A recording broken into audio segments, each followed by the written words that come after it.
So, another Sunday evening, we have all gathered here and planning to continue with the podcast that we couldn't conclude the last weekend. So, here it's me, Sneha. So, uh, who'd like to start? Who watched it recently? Because last time it was me. Yeah, basically, I haven't watched the movie, but since we are talking for the second time for a podcast, let me tell you that we are part of the Thinking Club that we, I guess, forgot to mention earlier. And this is Saurabh. Uh, we were talking about a few biases that AI has picked up in the recent times, and we were discussing before this podcast uh, about a lot of things, and then we eventually came to this conclusion that there cannot be an equal society, in my sense, which is a utopia, is what I try to explain to my friends here, Sneha, Abhishek, Julian, and Vallabh. Uh, but in the movie, as you can recall, in Interstellar, the movie starts in 2167, is what I picked up from the reviews that I watched. Uh, and they keep talking about a blight that changed the world. Uh, and they also keep mentioning about a war that the blights caused all around the globe. And everyone fought each other, and they realized that there is no way we can keep fighting with each other over food, because the blights kind of killed every possible crop that existed on the planet except for corn, right? And uh, uh, you can see them having corn beer also in one of the scenes, is what I understand, because beer is normally made of grains, and since corn is the only left grain, uh, the lead character, Dr. Cooper, who is a pilot, Air Force pilot, and his father is seen having beer. So I guess the wars went on for a few years, maybe 30 years, is what I picked up from the reviews, and people realized that there's no way we can keep fighting with each other for eternity, and they realized that the planet was dying, right? Because all the crops got killed, and you have regular dust storms occurring. There is this scene of baseball being played, wherein the game had to be stopped abruptly, wherein a strong sandstorm arrived, and they had to abandon the game, I guess. I don't remember much, but then it all happened. And in the scene wherein the baseball game is being played, Cooper says to his son or someone who's sitting beside him, back in the days we couldn't play baseball. We were all fighting for food. So it just gives you an idea about what could have happened on the planet for a long time, and how things went wrong for everyone. And since I was talking about how an equal society was not possible, and people will always try to want something more than they have, and they will always keep challenging the people just above the strata, or anyone who is dominant in the society, they will always keep wanting for more. But in the movie, they have shown us a phase, or what do you say? Uh, a phase only, wherein they come to realize that we cannot fight each other anymore, and in that moment they achieve some sense of equality, because Cooper's son wants to go to a university, wherein the principal there tells Cooper that his son is not qualified enough to become an engineer, is what I get. Because he also explains that we have enough technology around us, we have enough TVs and internet around us. The thing that we don't have is food. So we need more of farmers. So, yes, some sense of inequality exists in the education realm, but at the same time there's an understanding in the society that we cannot continue being divided, and we have to come together to save the planet by producing more farmers through schools, producing more food, which is in this case corn. So for a very brief moment, I did understand that after going through a lot of wars and a lot of killing or a lot of bloodshed, as we can see that is happening in the world as we speak, a lot of people are getting killed as we speak. This is 25th February 2024, if you're listening to me right now. And we are almost 25 years in the 21st century, and I see a lot of things happening around us, uh, which are quite.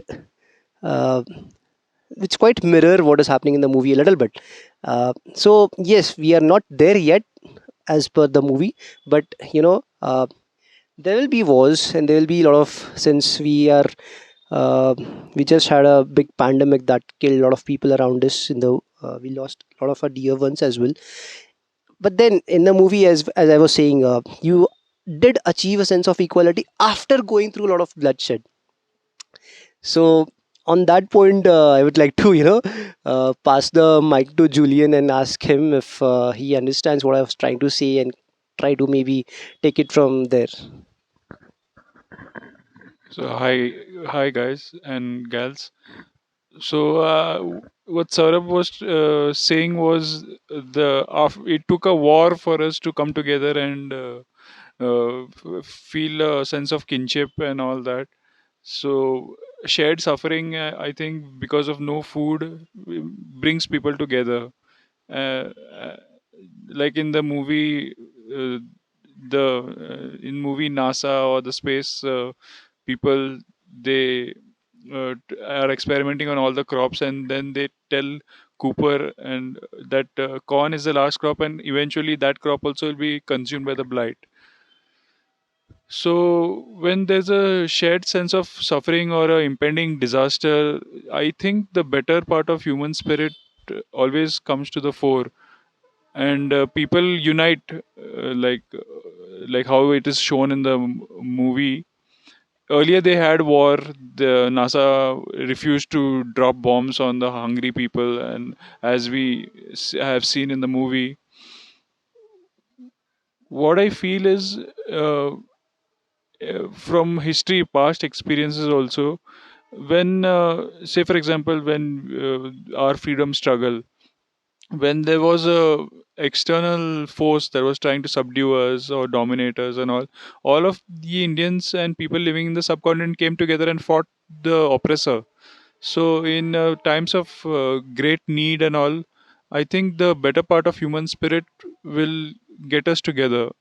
And in the movie it is shown that the entire resources, instead of making bullets or weapons of mass destruction or anything, they embark on making us science expedition, like to another solar system. This dr brand Dr. Brandt tells Cooper that every rivet on the rocket could have been a bullet. So that is a choice he had, and he made it. So with this, I would like to pass the mic to Vallabh. Yeah, hi everyone. So yeah, I saw the movie recently, and what I could interpret is that uh, like they come again, like they come to unite when there is a suffering, and they try to solve it by not doing what they did earlier. So basically, they try to learn from what wrong they did, and also there's a point in the movie, like they when his son, he needs to like go to a university, as we are talking about. Then what they say is that we have also declared other professions as like some as propaganda. It was like not actually helping, hence we would not like to send him to. Then this again like is a point wherein they are trying to show other profession as equally important, whichever is there. So yeah, that that point I would like to add. Like to pass on the mic.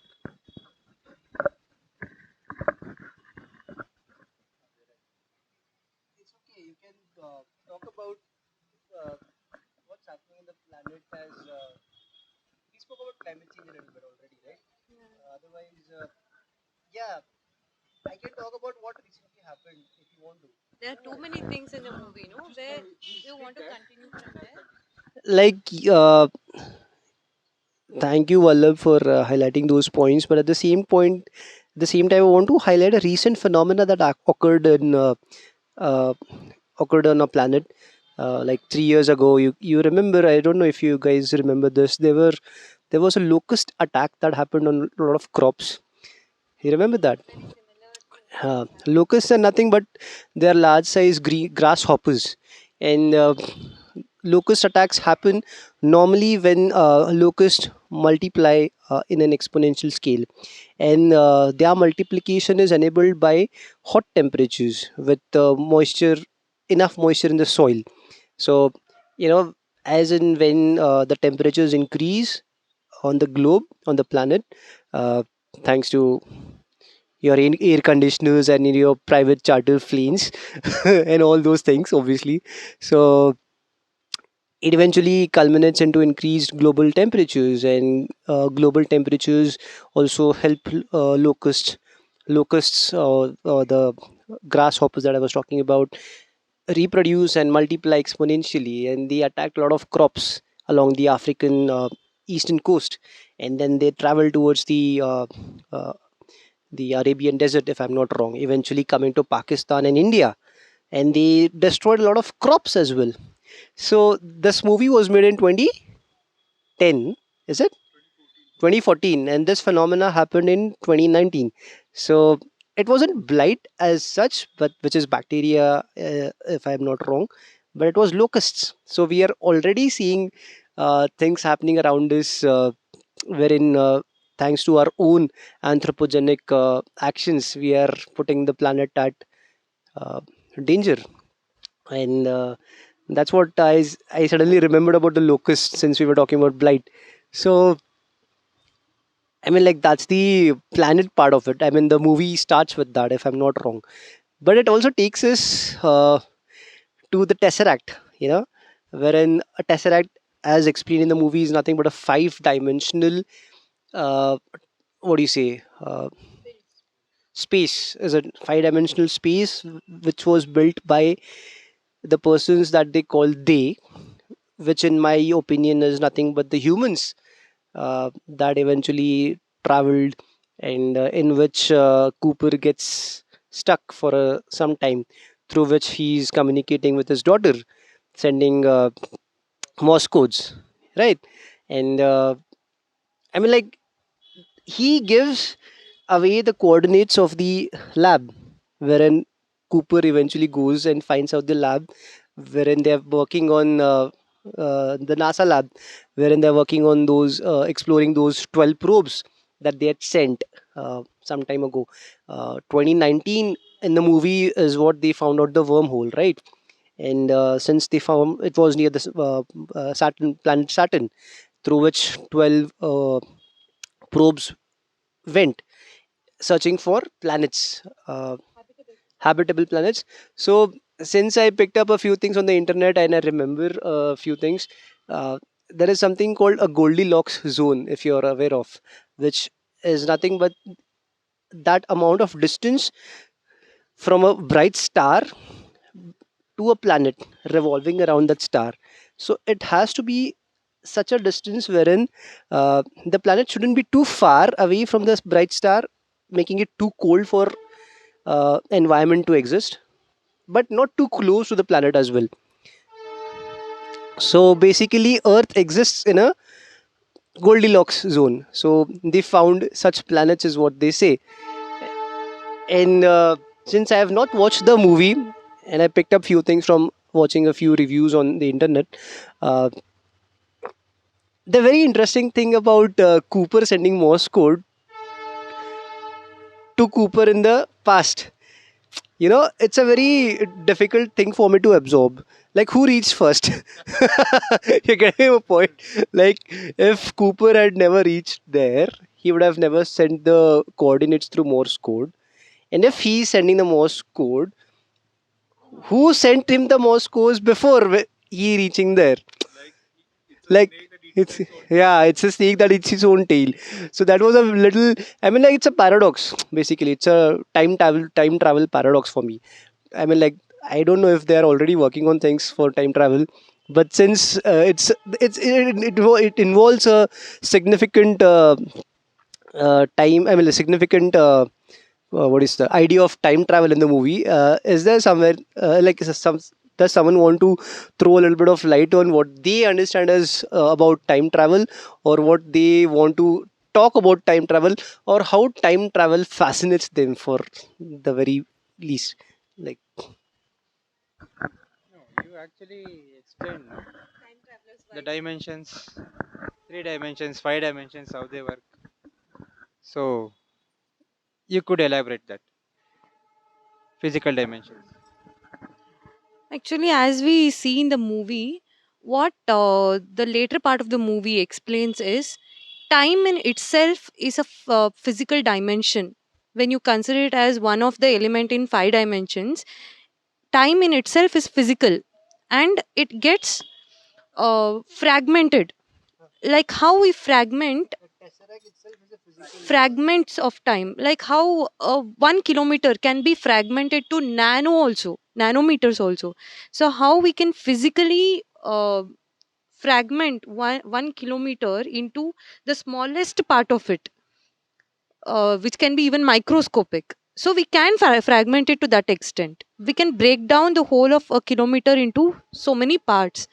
So similarly, they have fragmented time. So that's where it becomes fragments of one room's events happening in different times. So it gets fragmented. So yeah, even I was I did have this question that how is it that he went there and he gave back the Morse code, and again the person is going, how did he even go there if he did not get Morse code in the first hand? How did he go there? Someone should have reached it there. So how did he reach there to give the Morse code? So yeah, I think that is where this whole time traveling stuffs come in. So most of the time traveling movies, when you get back to the basic of it, it's not understandable. Even though I have watched some time traveling, there was a time in my life where I was fascinated about time traveling. So time traveler's wife, and yeah. So there are so many movies based on time traveling.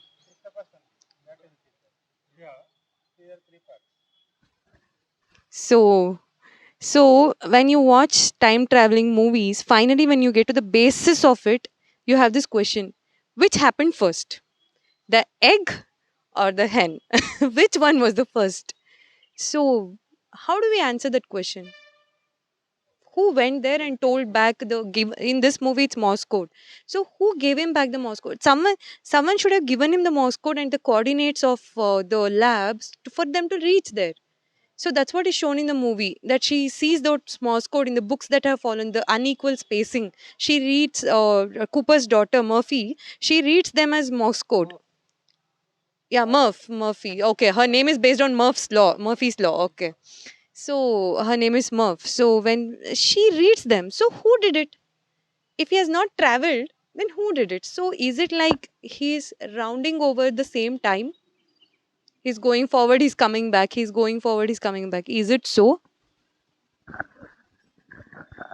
Now, there is an experiment which I came across on internet, that if you bounce a beam of light on a mirror and calculate the time, and if that same experiment is conducted on a motion, on a vehicle with motion, time goes slower in the motion, because the light is bouncing in a v direction. It travels more distance for measuring the time, and therefore time goes slower when you're going faster. Anyways, what I was saying is, wait just a minute. Yeah, yeah. You can edit. You can tell. You can edit. What I was saying. Huh. Suppose to give an example of time travel and all. So I had thought about this a long time back.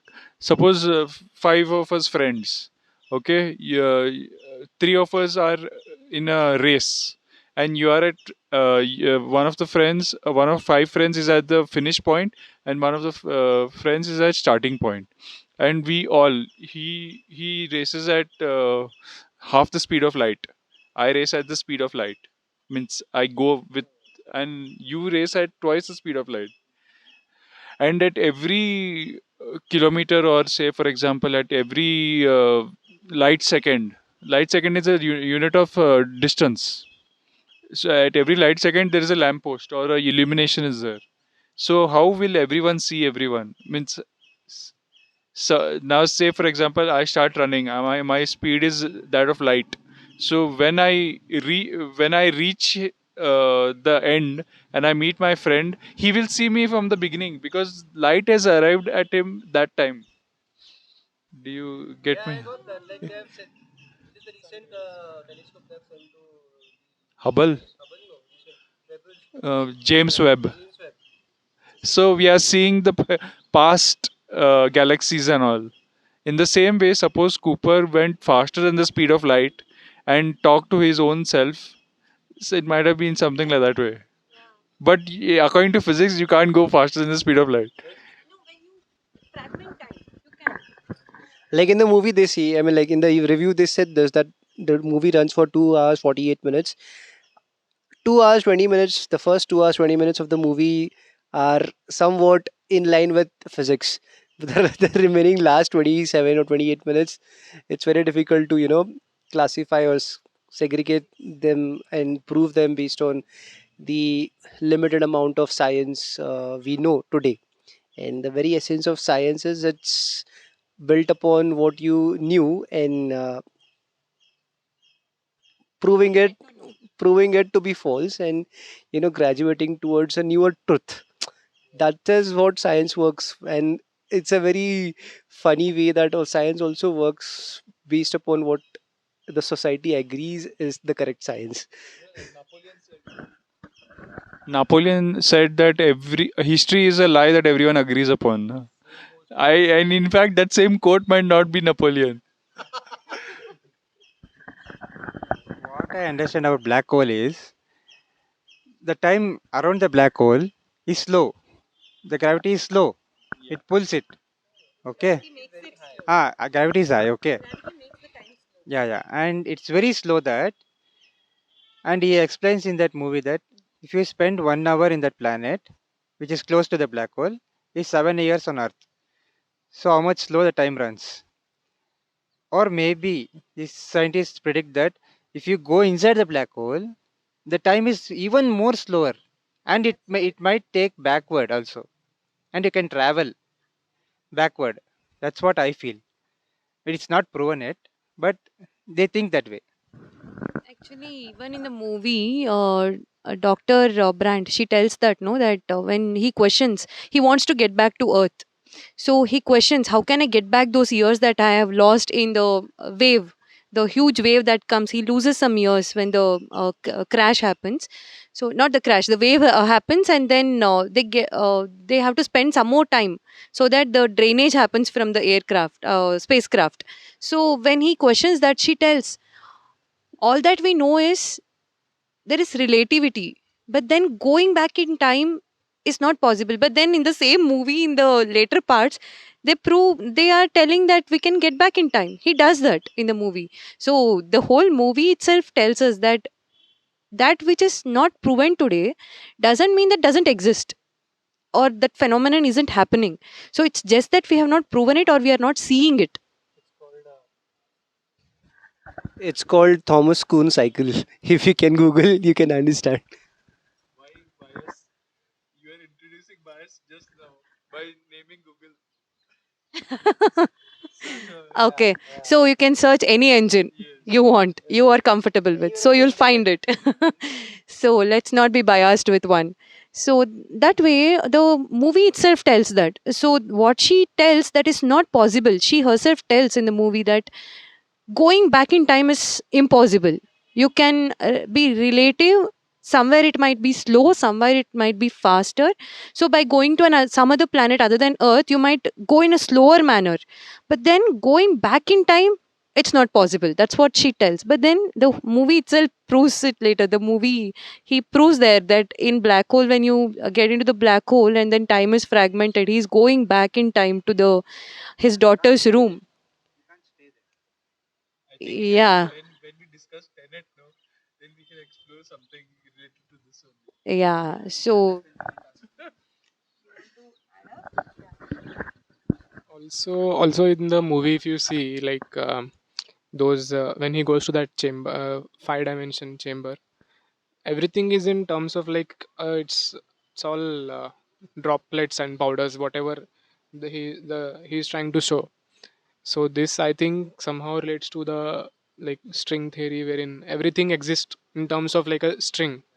So basically every uh, time, what you can see, whatever you're seeing, it's just a layer of like time. Yeah, projection of just a time. So if you think that way, then his whatever his body is itself also will be projection, and that will be present both sides. So I'm still confused about how that might be possible. I also may be wrong relating these string theory and everything, because yeah, yeah, yeah, yeah. So yeah, I need to again rewatch it. And There's this book that was written by Dr. Kip Thorne. I just found out, which is a very bulky book. He's a physicist himself, and it's been approved by Christopher Nolan as the science behind Interstellar. So I guess you'll have to purchase that book or maybe go through what is written in that book to understand more about what's happening in the movie, along with the basic understanding of physics, astrophysics to be precise. And I mean, like, it's phenomenal that a person like Nolan can think of such scripts and make such movies for us. And it's been what, 10 years now, close to 10 years the movie came out, and we are still mesmerized by what he created 10 years ago and still trying to understand. And but that's the beauty of cinema, right? I mean, like, uh, we are lucky to have born in this generation wherein we can access global cinema with by pressing a few buttons on a mobile or computer.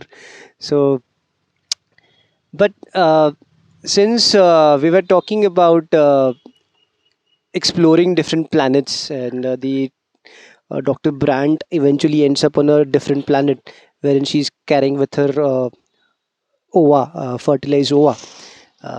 And she's already thinking of starting a new society, colonizing there. So, you know, can we, like, on a hypothetical note, discuss about, because the movie ends at that particular point, Edmund's planet, wherein she goes there, and she is already thinking about colonizing the planet with the ova.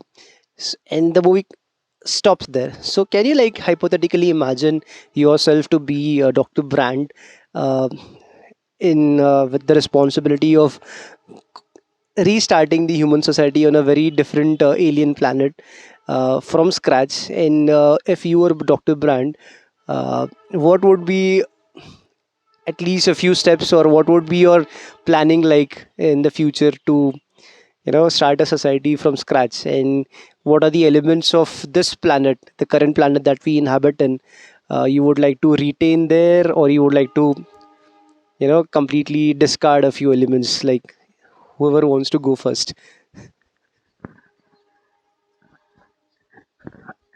so yeah, that thought, I mean, it's like whenever you have some kind of irritations around you, you like sometimes feel ki this would have been better or this should have been better.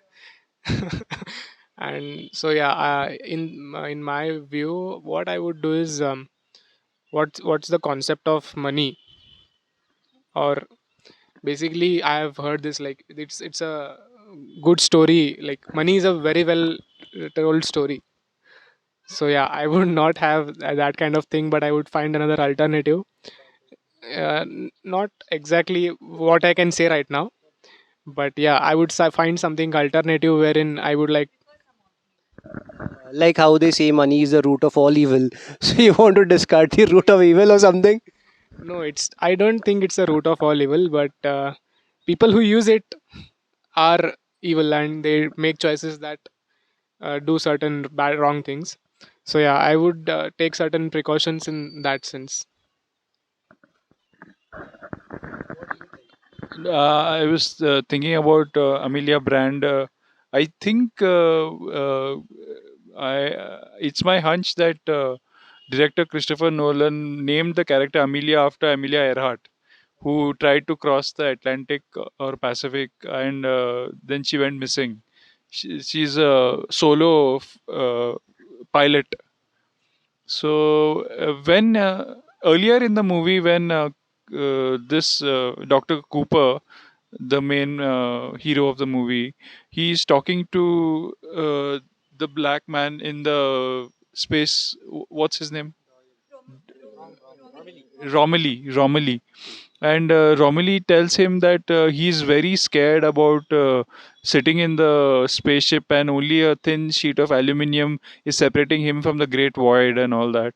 Then Cooper says, use these earphones, and crickets are, you can listen to the sound of crickets and it'll calm you down. That had a profound impact on me. I thought to myself, in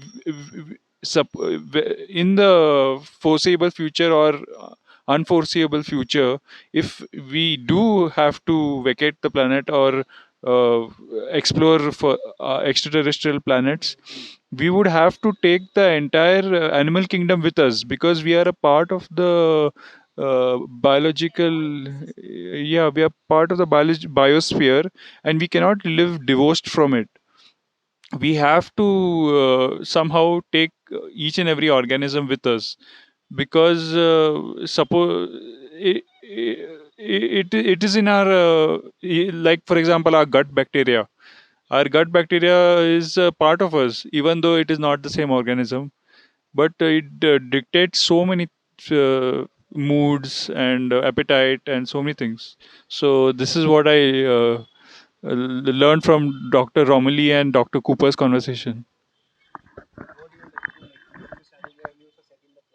Yeah, yeah. I will like to add.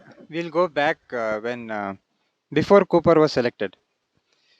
Okay, and there was, if you think broadly, there was a point where only Plan B works in the movie. They were all into the Plan B, only Plan B thing, going there and colonizing, not taking the human race there, and only few people, only two people. Before Cooper, there was only one person who is Brand, Dr. Brand. She was thinking both plans, going colonizing and helping the people on the earth also. And Cooper was only on plan A at the start. So Professor Brand, he thought of selecting Cooper because he is a broad-minded thinker. If you think broadly, if you'll get this point, but I don't know in movies they are shown or not, but yeah, they have think very broadly that okay, this kind of people should go there, settle there, and Professor Brand was knowing that it was not going to work on the people on Earth, so let them move, let them create a colony, let them start democracy or something like that, new stage. He was thinking at a broad stage, and he selected Cooper for this mission because they will have different type of mind mindset, so they can possibly work. It can possibly work to bring a new mankind in the other planet. Mankind. Okay, okay, humankind. I tell, yeah, humankind. That's very good. No, no, I told humankind only, no. It's okay, it's okay. My bad, my mistake. It's okay. No, no, I thought I told humankind, but my mistake. Yeah, it's okay. My English, yeah, it's okay. And who wants to continue about this? Yeah, it happens. Yeah, yeah. Whoever want to continue? Yeah, it's only me. Final one. So, uh, actually, adding to what Julian was telling. Actually, after Abhishek told, I forgot about what Julian. Colonizing, going there. Starting a new society, new Yeah, new civilization. civilization. What would you do? Actually, adding to Abhi's point here, actually Cooper was selected based on his, where you have a stage where in man's planet, man, not man, man, Dr. Man, okay? So Man, or you can call it Man's planet, okay? Where they're fighting. And even before the fight happens, there is a very important conversation that goes on between Cooper and Man, Dr. Man. So, what he tells, what's the family importance in this whole research or the whole mission that is happening? Why is it so important to have a person in the in the mission who has a longing to go back to his family? Because that is the one that drives him through the mission to finish it, somehow find a solution to it. So that drive, that I need to get back to the family back on earth, is the one that is going to drive the mission itself. That's what Dr. Man tells him, Cooper. So, to be very frank, that point where they fight, and then there is a point where Cooper is almost about to die because of a shortage of oxygen, and then had it not been to Dr. Brand coming with the mask and lending him oxygen, he would be gone there. So at that point, what made him go through that point of oxygen loss, and we see that his family gets to him, and then that family, that longing of getting back to the earth and getting back to his family, is driving him through that part where he's about to die, and then he gets through it. He wants to survive.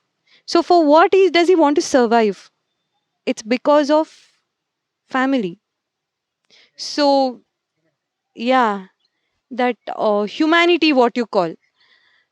So that is one point I wanted to add up about Abhi's view of why Cooper was selected. I feel that the previous missions that happened, the Lazarus missions that they call, all of them were non-family people. All of them who went there on those 12 missions were non-family. Dr. Brand specifically tells that they were selected so that they don't have any connections back on the earth. Okay.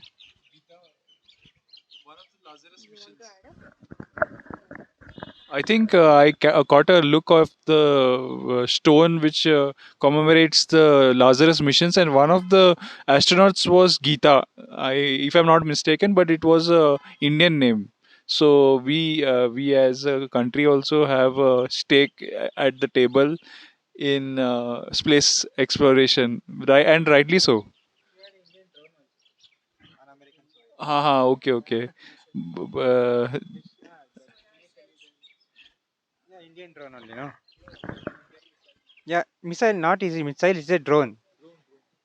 Yeah, it's a drone. Indian drone on American soil. Yeah, they were all united. At the point, The drone that we were the drone that we were talking about in the movie was caught. I mean, like they catch it like how we used to catch kites, literally. And then he tells his son that this is a Indian made drone running on solar energy for 10 long years. So that also highlights the amount of sophistication Indian technology has reached in 22nd century. Uh, when this was happening, and for 10 years without any glitch or anything, it was running. And it also talks about the past of 10 years, like drones are normally used during a wartime. So he's mentioning to what has happened in the uh, last decade or something during the war. But since we were talking about the starting of Dr. Brandt starting the humankind, humans of civilization from scratch.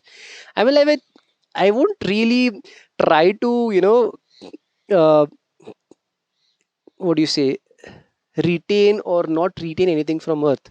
I would like it to be a very natural evolution kind of a process. I mean, like people are born, and she takes care of them and gives them basic education while they grow, and then they choose their partners eventually. I guess if she's carrying a Nova, it could be a sample of at least surrogacy. S- Actually, she particularly tells in that session where she's introducing about it, no, to the fellow scientist or the fellow pilot. She tells that the first once this ovas that she's carrying, once those are already fertilized ova, so they will in turn become a human. So once they no, it's already fertilized ova. So just with Artificial womb. yeah, artificial womb, But I don't artificially. know. I mean, like I was continuing on the same point only. I don't know what made you. I was saying the same. No, she tells that particularly that those that the next one that those ovas develop into human, no, Hmm. those will be surrogates for the next one, next generation. They will not choose any partners. They will be themselves surrogates. How does that happen? You explain. She doesn't explain that in the movie. She tells that those will be surrogates.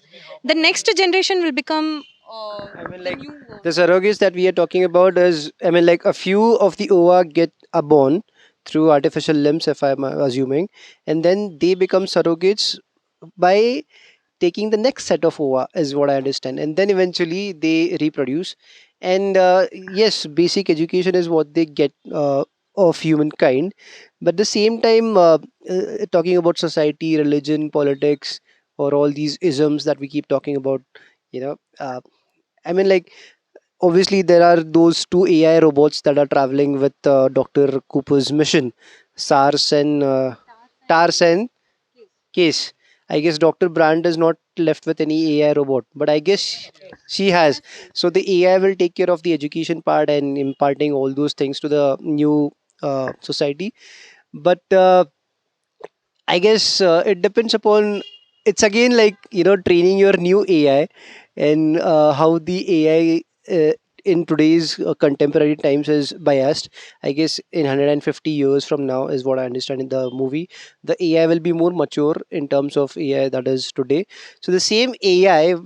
See, it's like now we are teaching the AI to learn from us, and in the movie, I understand the AI will teach people to learn from them. So I guess the evolution of that particular civilization or that particular society may not be different from that of ours, but also may not be very similar as well. It could be anything. That is what I was trying to say. uh, in to continue from Saurabh, what I would want to happen is when we colonize a new galaxy or a new planet or anything, like right from an ant to falcon, or from the whales to the sharks and all, we should as we are in the biological food web, we should this whole web should make its way to the new planet. So that's what I meant. Anyways, and coming to the talk about AI, what I feel is training an AI is analogous to building a library. If you now when you build a library, you have to choose the titles and the books that you're going to keep, and at what price you're going to buy them, who has access to these books, and who you let in the library, how long the library will run, and maintenance charges, how expensive will be the library.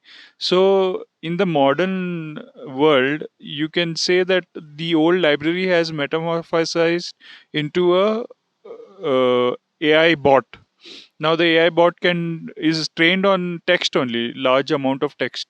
So a library, what function a library served in the old zamana, now AI will serve in the new zamana. But it might not totally replace a library, but it is some something new.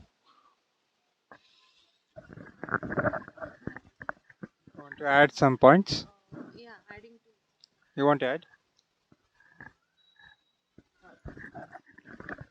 actually, yeah, AI being not completely replacing library, but yeah, similar to what it is. So who can access it also is very important. Who gets the access to it is important. And then is it going to be affordable for all, irrespective of any other matters? That is also important. And actually, I wanted to add up upon what you told earlier, that from ant to, and from whale to the highest ones. Okay, so adding up there, we are already the okay, even if we don't tell the absolute peak, humans are at some amount of peak in the evolution. So in the movie we see that they are taking the humankind itself there. So what about all the rest that came even before us? So where are those all living beings gone? So will we be able to survive without all those? We ourselves are we humankind, we ourselves today on earth, we are part of that evolutional, or whatever has evolved, that whole system's part we are. And sometimes we tend to forget that. We tend to forget that we are part of that. We consider ourselves to be the supremacy of it, or we are someone ruling over it. That's what we consider ourselves. But then we tend to forget that we are ourselves a part and parcel of that evolutional system. Maybe thousands of years later there might be a better pattern of us, better yeah, a different species of ourselves, which might in turn become a peak of evolution. So yeah, so there might be another one. So today we are supreme, so tomorrow they will be. So that is one point that I wanted to add, because in the movie we see that the humankind is only taken there, not the rest of whatever the evolutional path that came. All the other living organisms and living beings that have been before us, those are not taken. So will we be able to survive there without those? Without will we not miss those other people, other living beings there here on earth? So another point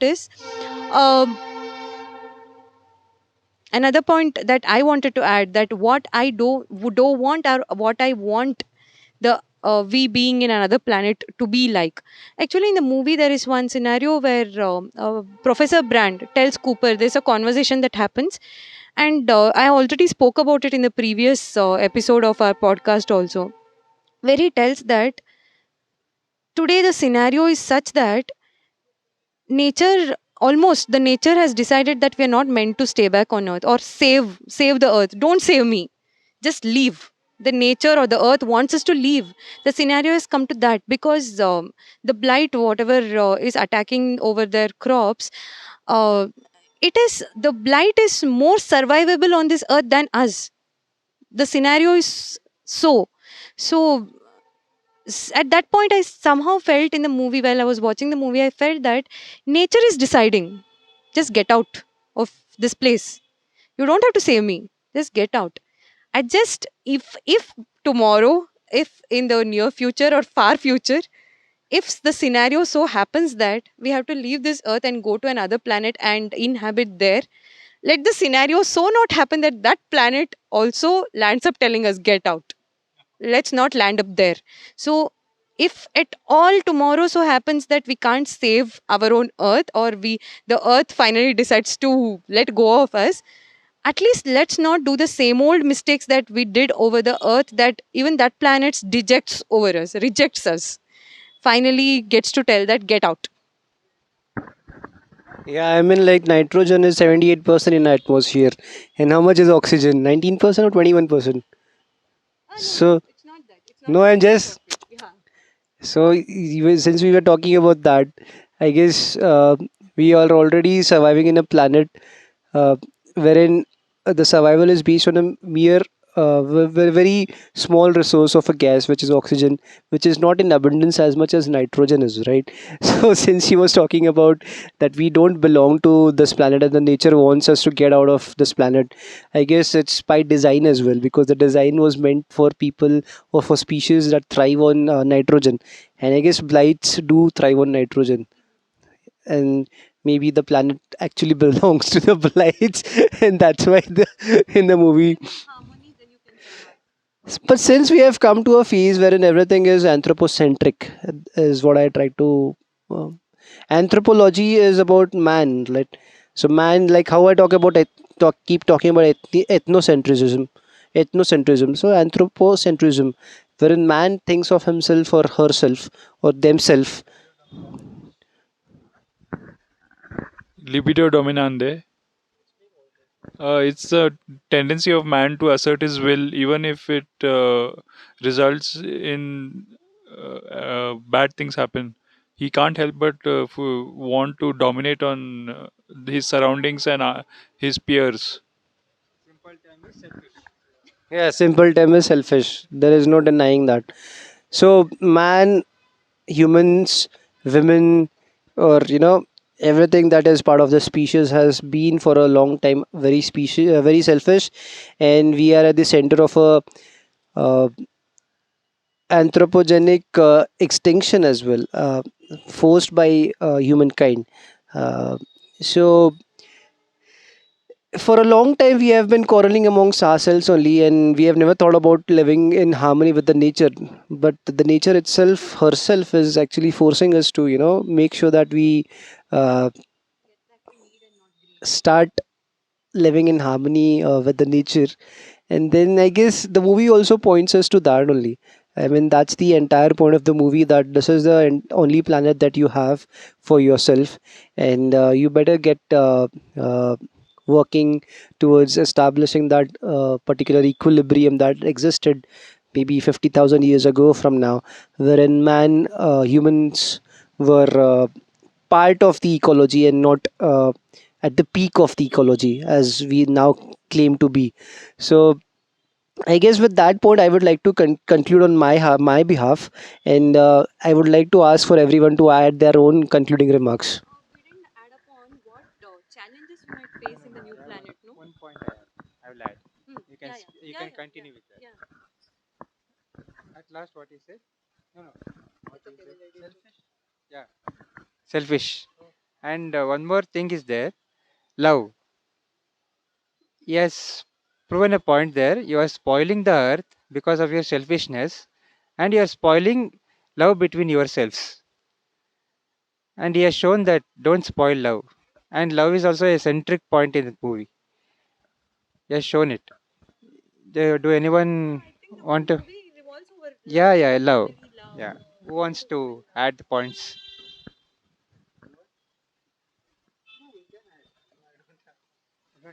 Okay, you. You want to extend over it?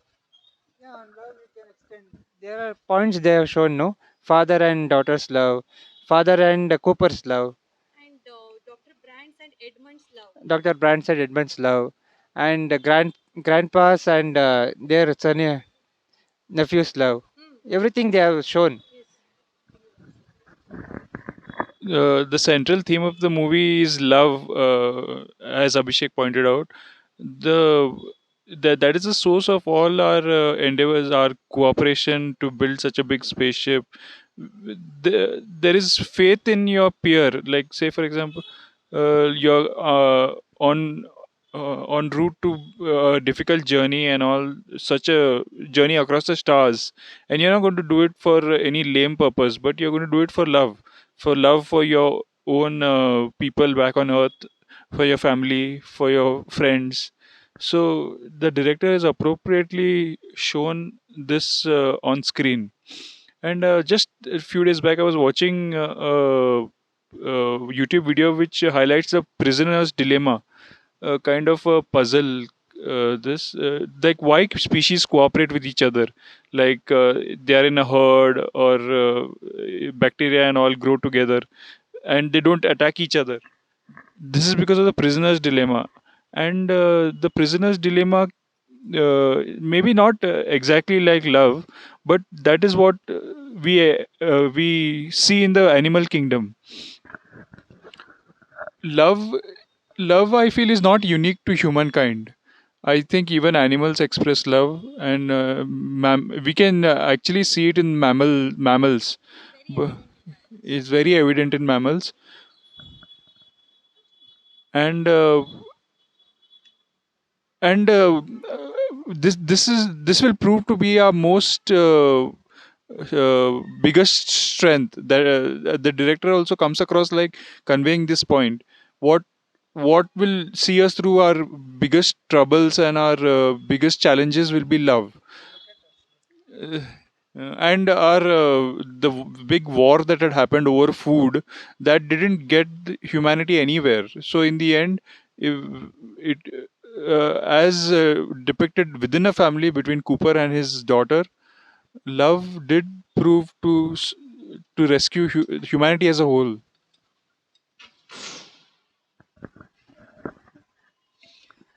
The whole movie starts with love at the first point, and when Cooper actually believes that gravitational phenomenon where there is a code and something is showing him that this is the coordinates, go to there, and he is believing that he wants to save his daughter and son and humankind.